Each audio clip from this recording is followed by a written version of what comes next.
Crispy ಆಗಿರೋ ಬೆಣ್ಣೆ ದೋಸೆನ ತಿನ್ನಬೇಕು ಅನ್ನಿಸ್ದಾಗ ಜಸ್ಟ್ 10-20 ನಿಮಿಷದಲ್ಲಿ ಟೇಸ್ಟಿ ಹಾಗೂ ಸಿಂಪಲ್ ಆಗಿ ಹೇಗೆ ಮಾಡ್ಕೊಳ್ಳೋದು ಅಂತ ನೋಡೋಣ.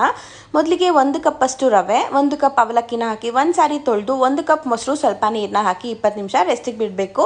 20 ನಿಮಿಷ ಆದಮೇಲೆ ಇದನ್ನ ಜಾರಿಗೆ ಹಾಕ್ಕೊಂಡು 1/4 ಕಪ್ ಮೈದಾ, 1 ಕಪ್ ಅಕ್ಕಿ ಹಿಟ್ಟು, ಸ್ವಲ್ಪ ನೀರನ್ನ ಹಾಕಿ ನುಣ್ಣಗೆ ರುಬ್ಕೋಬೇಕು.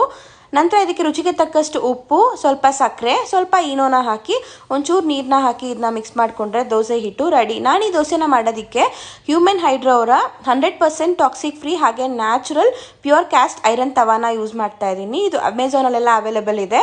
ನಿಮ್ಗೆ ಏನಾದರೂ ಬೇಕಂತಂದರೆ ಲಿಂಕ್ ಅಂತ ಕಮೆಂಟ್ ಮಾಡಿ. ಮೊದಲಿಗೆ ಲೈಟಾಗಿ ವಾಶ್ ಮಾಡಿಕೊಂಡು ಇದನ್ನ ಸ್ವಲ್ಪ ಎಣ್ಣೆ ಹಾಕಿ ಈ ರೀತಿಯಾಗಿ ಆನಿಯನ್ನ ಫ್ರೈ ಮಾಡಿ ಆನಿಯನ್ನ ಡಿಸ್ಕಾರ್ಡ್ ಮಾಡ್ಕೋಬೇಕು. ನಂತರ ಟಿಶ್ಯೂಲ್ಲಿ ಒರೆಸಿ ನಿಮಗೆ ದೋಸೆ ಯಾವ ರೀತಿಯಾಗಿ ಬೇಕು ಆ ರೀತಿಯಾಗಿ ಹಾಕ್ಕೊಂಡು ಮೇಲೆ ತುಪ್ಪ ಅಥವಾ ಬೆಣ್ಣೆ ನಿಮ್ಗೆ ಏನು ಬೇಕೋ ಅದನ್ನು ಹಾಕ್ಕೊಂಡು ಚೆನ್ನಾಗಿ ಕ್ರಿಸ್ಪಿ ಆಗೋವರೆಗೂ ಸುಟ್ಕೊಂಡ್ರೆ ತುಂಬಾ ಟೇಸ್ಟಿಯಾಗಿರೋ ಬೆಣ್ಣೆ